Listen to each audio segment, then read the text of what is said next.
Thank you, Toastmaster, Mr. President, and distinguished guests, ladies and gentlemen. Thank you very much.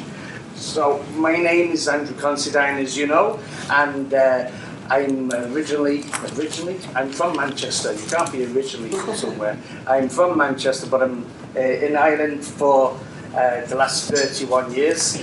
And so it's my home, my family here and so forth. I'm a life mind coach, professional development, personal and professional development. You're going to bring everything in and through the mind.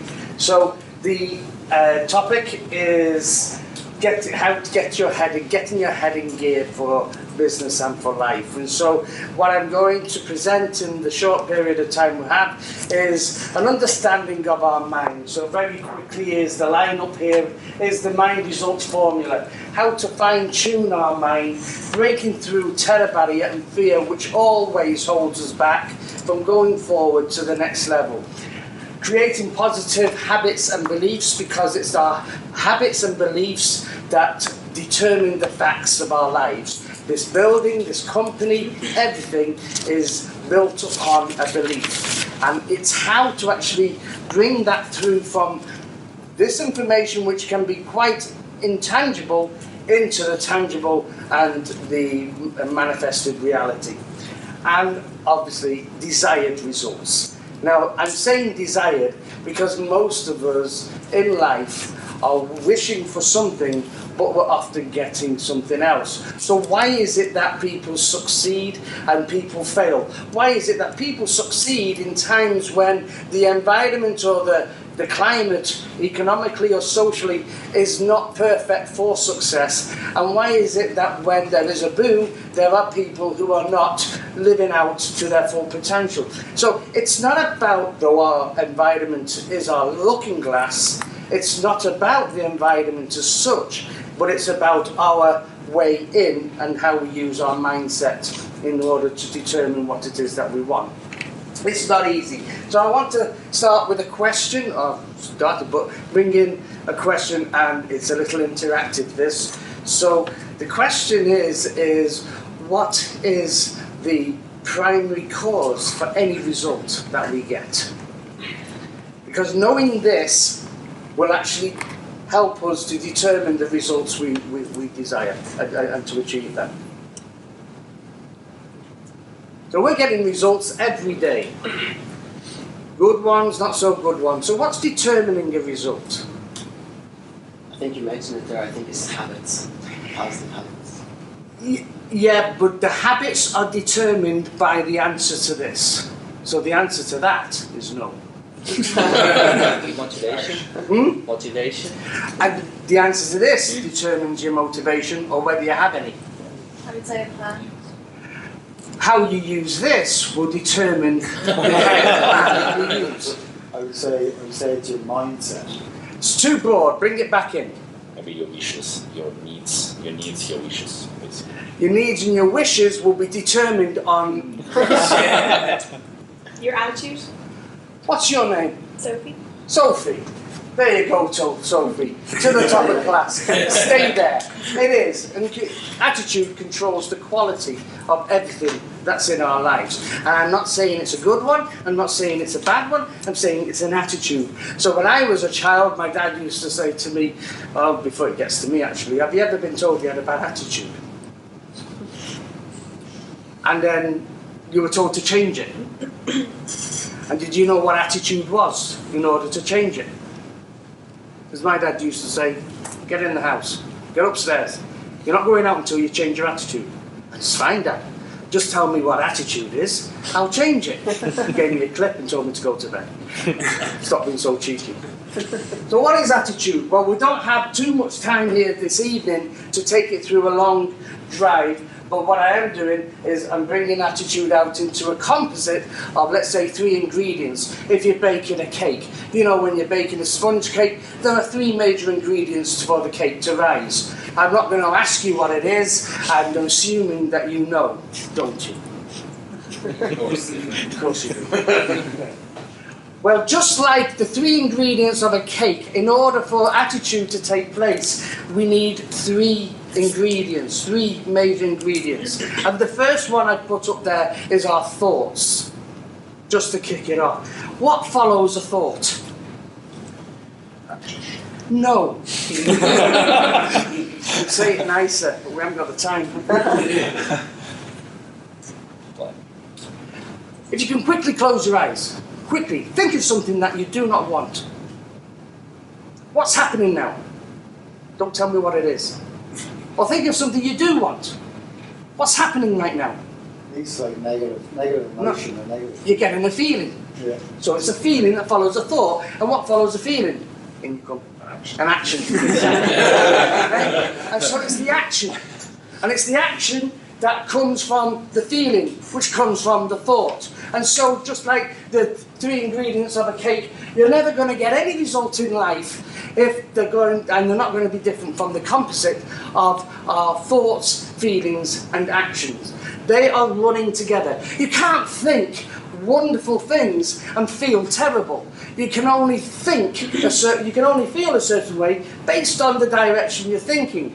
The difficulty in our lives is that when we're waking up in the morning, we're having a certain kind of a thought and we get a feeling with it and an action's following it. Then we change the thought and it comes back to another way and so forth. And we want to know what confusion is. It's when you're trying to do this thought and that thought at the same time and it's difficult to make a decision. In fact, you shouldn't make one on that level. So what we need to be doing is be bringing our mindset and our thoughts towards a particular direction. And so attitude is the composite of those thoughts.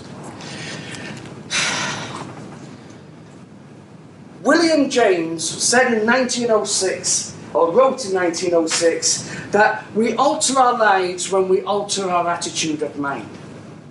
So the question now is, if that's the case, and Napoleon Hill will say, whatever the mind can conceive and believe, it can achieve. I would suggest it will achieve.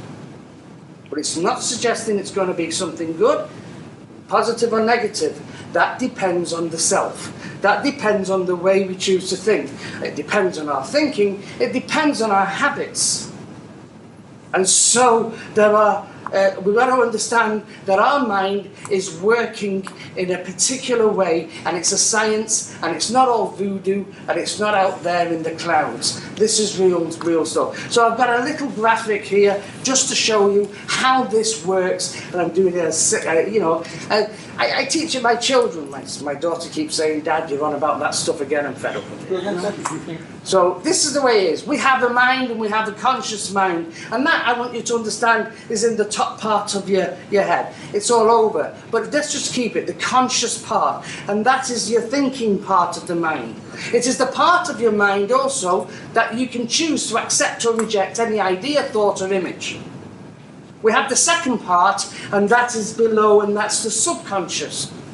And the subconscious part of the mind, when my clicker works, is the part down below which cannot reject. It cannot reject. And so when we're little children, for the first 5 or 6 years, we don't really have a conscious mind fully formed. And that's why we can say children are like... Has anybody got children? Sponges. So when you give information, they take it in without actually trying to analyse it and so forth. That happens after 7 years of age. So we have the thinking mind and we have the emotional mind. Why? Because the subconscious runs the emotions.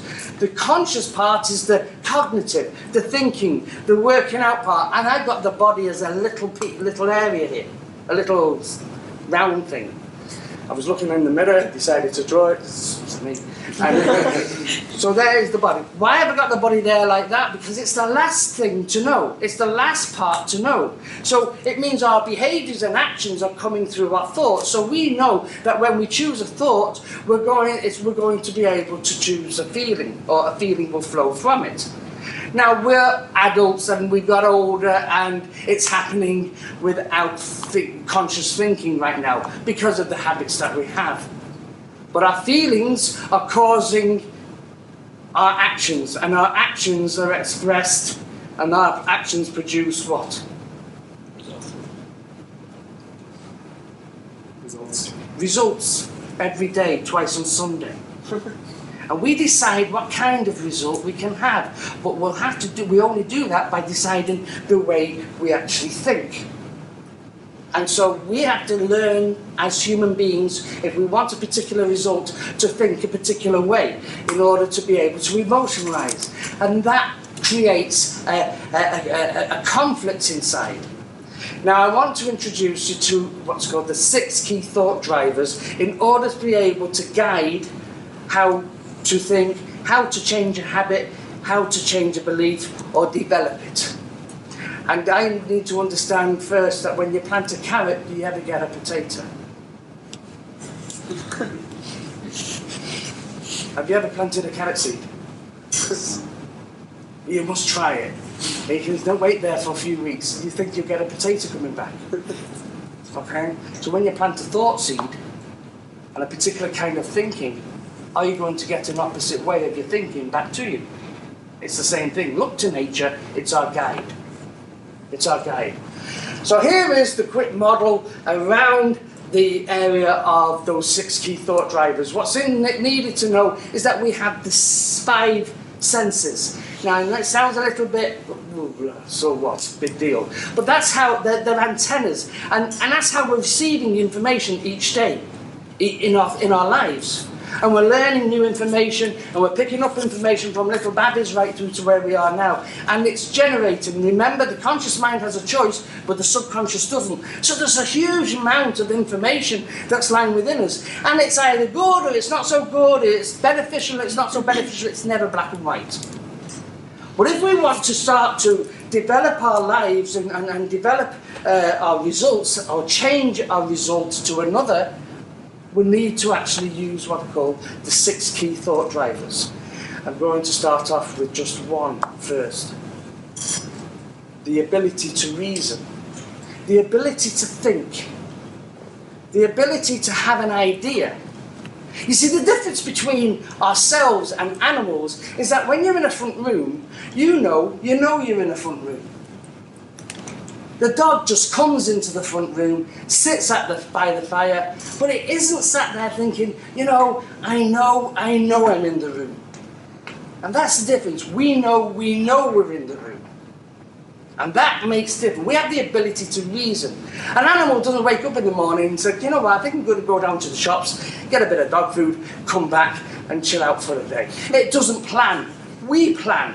We have the ability to reason, we have the ability to look at the situation, we have the ability to plan it, we have the ability to create a new idea. They're free. I mean, they're coming in, day out, and they're available.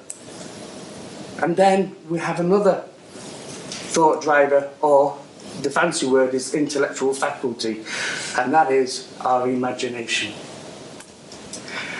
Now, our imagination Ezekiel has just been sharing about our imagination. The ability to actually think in a particular way, and we can transport ourselves through time. It was Van Gogh when asked, or Van Gogh, if you come from Manchester it's Van Gogh. So it was Van Gogh who once said that when asked, how do you paint so beautifully, to understand that Van Gogh was a very troubled human being. When you look at his paintings were showing something very different. So when asked, how do you paint so beautifully, he says, I dream my paintings and then I paint my dreams. Einstein said that the imagination is more important than knowledge itself. And logic will get you from A to B, but your imagination can take you anywhere. It is the ability, said Neville Goddard, to be able to travel through time.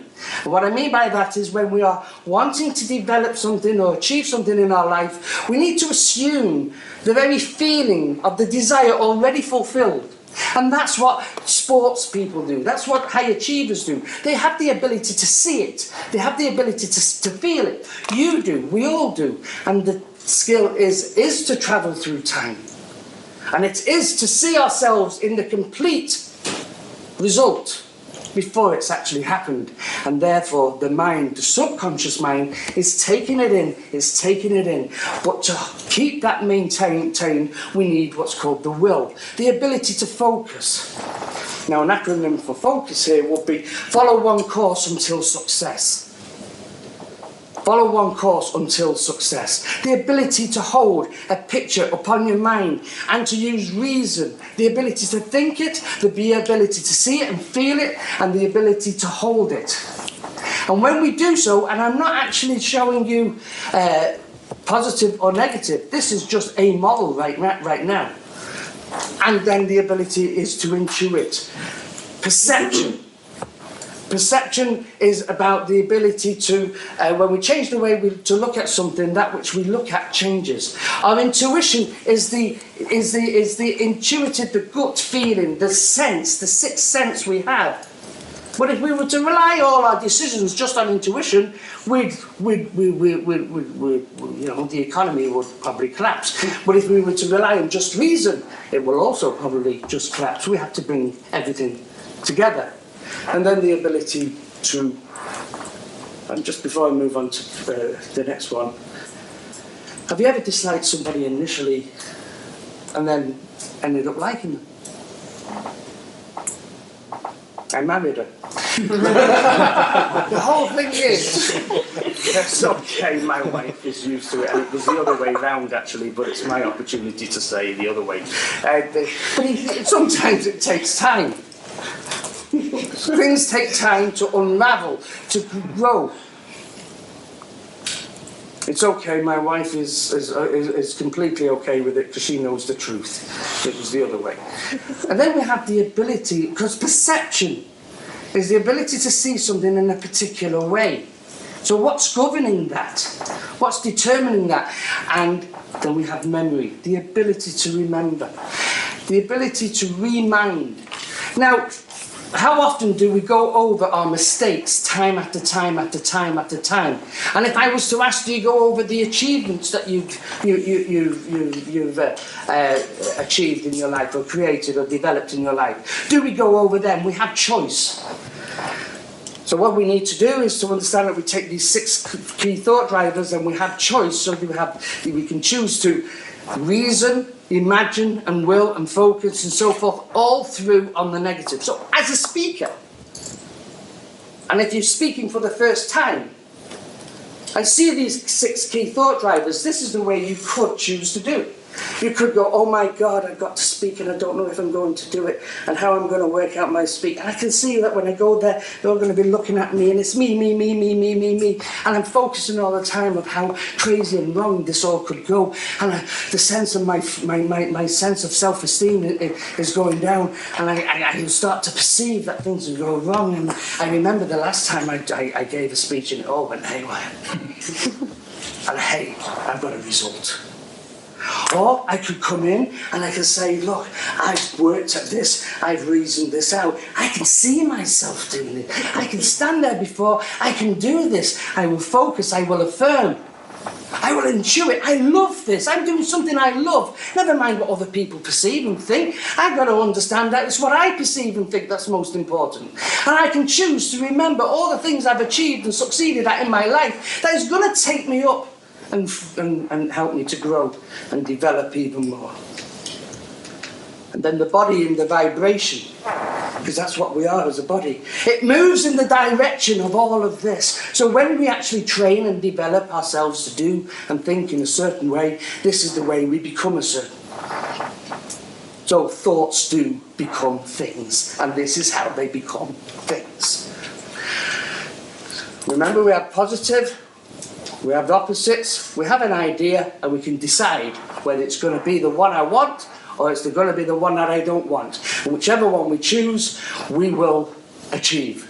So people are anxious to improve their circumstances, but they're not prepared enough to improve themselves. Therefore, they remain bound. Progress is impossible, said George Bernard Shaw, without change. And those who cannot change their mind cannot change anything.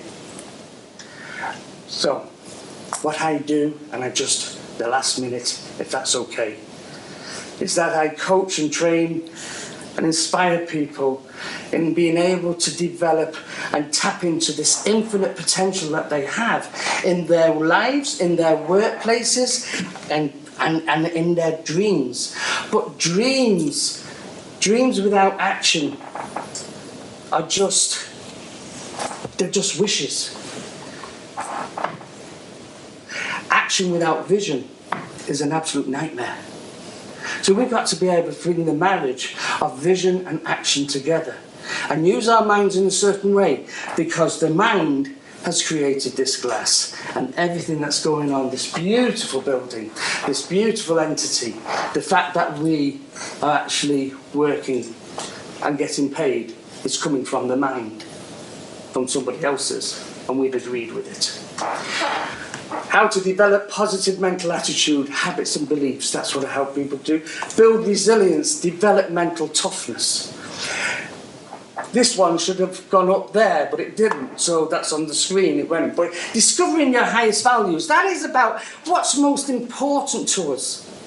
What is it that, not social norms, I'm not talking values here in social norms, but what's most important, second most important, third. We have 7 areas of life which I show people and teach people about, which is where we live, whether it be social, whether that's the leadership, whether it be the spiritual, whether it be financial, whether it be familial, which is the family, whether it be our vocational, whether it be physical or our mental. They're the 7 areas all of us are working out of, but some are higher than others, and when we find out which ones are the most important for us, then we develop our goals and align them in and through, we will achieve with least effort. Time management, breaking through terror barrier, how to effectively manage you, most importantly, and success, mind action principles and strategies and tools. And I do this all through executive coaching, through life coaching, through inspirational, motivational talks. I hope this has somewhat been that. Mastermind group courses, seminars, trainings, and lunch and learns. It's short. I think I've gone over time. I'm not too sure, but I hope it was worth it. Ladies and gentlemen, thank you.